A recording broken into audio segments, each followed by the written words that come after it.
Well, this is just a silly toy. There's no way it's at all any indication of my actual flying skills.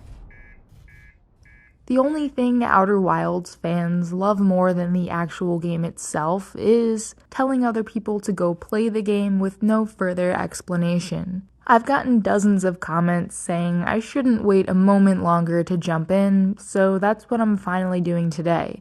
Now, I have watched some very general reviews in the past, nothing recently, but I do know that you fly your ship from planet to planet and that there is a time loop you're trying to escape from. Some sort of universe-ending catastrophe that'll inevitably destroy you over and over again unless you figure out a solution. I'm going to list off a few of my expectations before I actually start, and by the end of the video, we'll see if I was right or completely off base. Number 1, I'm going to spend a lot of my time in the beginning of the game being lost and generally confused. Number 2, I'm going to need a notebook to write stuff down, hidden codes, secret patterns, anything that seems suspicious or important. And number 3, things are gonna get creepy. There are definitely some big Subnautica vibes here, maybe some giant entities I'll encounter, and definitely some dark caverns and creepy pockets of nothingness out there in the expanse of space. Let's hope I remember to pack my flashlight. Now, without further ado, I'm finally playing Outer Wilds. And the first thing I did was roast some marshmallows, which are surprisingly quick to catch fire. After a few tries, I realized I should probably get going and pick up those launch codes that this alien said I needed. But not before trying my hand at piloting this model ship, which you saw how that went in the beginning of the video.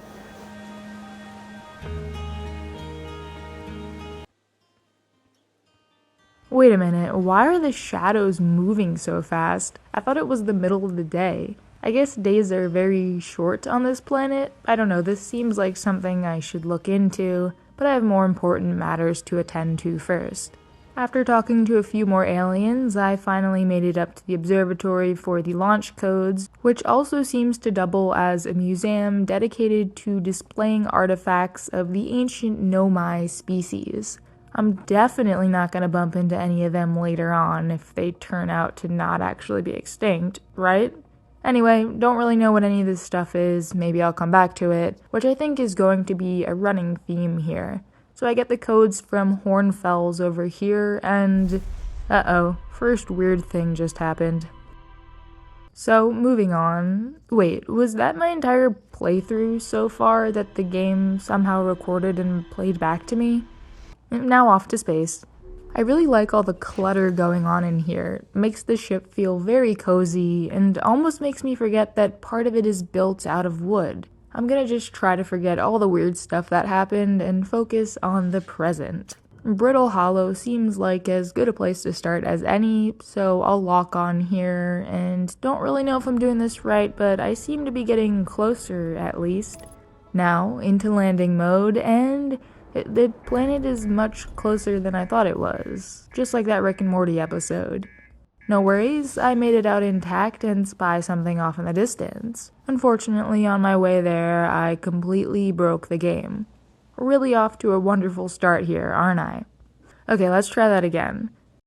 Immediately, I noticed an object falling from the sky that I didn't see the first time, but I have more marshmallows to eat, launch codes to get, since I had to force quit the game during my first attempt. Speed running through the opening portion here, and it really seems like the game wants me to go to Giant's Deep first. So I flip on the autopilot and get ready to land. The place is looking pretty empty, but it turns out those were actually just the clouds covering the entire planet. It's actually very chaotic and hostile looking down here on the surface, but after a few tries, I managed to land safely. Off to explore. Okay, who was gonna warn me that I needed to put on my suit before going outside? Upon returning, this spiral structure right here caught my attention, as did this super high gravity, which almost makes the jetpack useless. The extreme curve of the planet was also throwing me off, and the whole place filled me with this weird mix of dread and peace. A wild combination. I figured out how to use this translator, although I don't know how to get inside the statue workshop yet. So onwards I went, just to discover moments later that I can walk on walls. These ruins at the top of the cliff had some more text to translate, seemingly a conversation that was had a long time ago about memory statues. So that explains all the flashbacks I see every time I die. Apparently there's another way to get into the statue room, and I suspect it has something to do with these cyclone markers that are all over the place. But I never got the chance to find out because, well, I don't really know, but it wasn't good. Now I'm starting to feel like I'm in way over my head here, so I decided to stick to my home planet for a while and see what else I can find on good old Timber Hearth.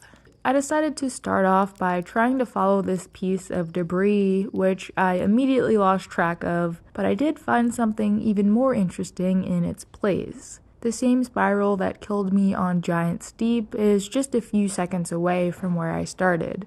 Continuing onwards, I found a ruined walkway that led to a door. Thankfully, I was able to open this one and stepped into mining site 2B for the first time, where I accidentally fell into the water and was sucked up by this glowing tube. All part of the plan. I caught wind of something called the Ash Twin Project and found a projection stone that did something weird when I placed it into the slot. And it seemed like that was it for me in the mine. I may or may not have died again on my way out, and onward I went. Next up, this very large crater with some kind of alien plant seed that's decided to put its roots down. I noticed a frequency seemingly coming from inside of it that sounded like a harmonica. No way there's actually someone inside this thing playing music. Then I accidentally fired my scout launcher directly into its mouth, I guess, and it kept going, traveling hundreds of meters inside. Okay, this is getting weird. What if I use the camera on it to... Oh my god, what is going on here? I really didn't know what to do with this information. Then I remembered my ship log has been keeping track of all my discoveries. That could be a good place to start. Here's a map of all the clues I've gathered so far. Very helpful since I already forgot most of what I've read. I still think that the Giant's Deep statue room is what I should be focusing on, so back I go, this time landing on a different island. A strange signal is emanating from somewhere nearby, more music I think. Oh, it's Gabbro, who also seems to be stuck in the time loop with me. Then that strange thing happens again, which I quickly realize is actually a cyclone picking up the island I'm on and then slamming it back down into the ocean. This is now officially the longest I've gone without dying in the game, though I have gotten close to it a few times. And since I want to push my luck as far as possible, it's time for me to explore those other islands, if I can get to them, that is. This one looks like some kind of hangar or docking station, and lo and behold, I can walk up walls here too.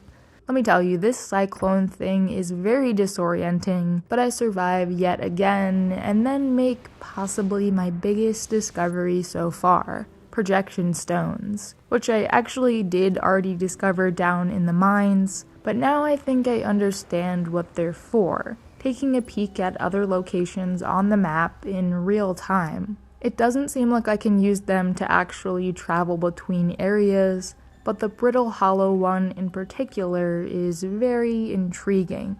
Here I also read a bit about the orbital probe cannon, which turns out is currently orbiting Giant Steep. That blue thing I saw in the sky earlier, it's a piece of the cannon that broke off. I managed to land on it successfully, and inside I find out that there are 3 modules, each corresponding with a different symbol. I don't know if I have to piece this thing back together or what, but at this point I have too many leads to follow, and I'm starting to feel a bit overwhelmed by it all. I then decided that it'd be best to head back home and maybe have a chat with some friendly faces. Surely someone's got to know something that I don't. But whatever I was expecting to greet me when I got back, it wasn't this. As for my initial predictions, yes, I do feel kind of lost and confused, but it's a great feeling in this case. I haven't written anything down yet. Seems like the ship log has that covered, although I do have a notebook close by in case I need it.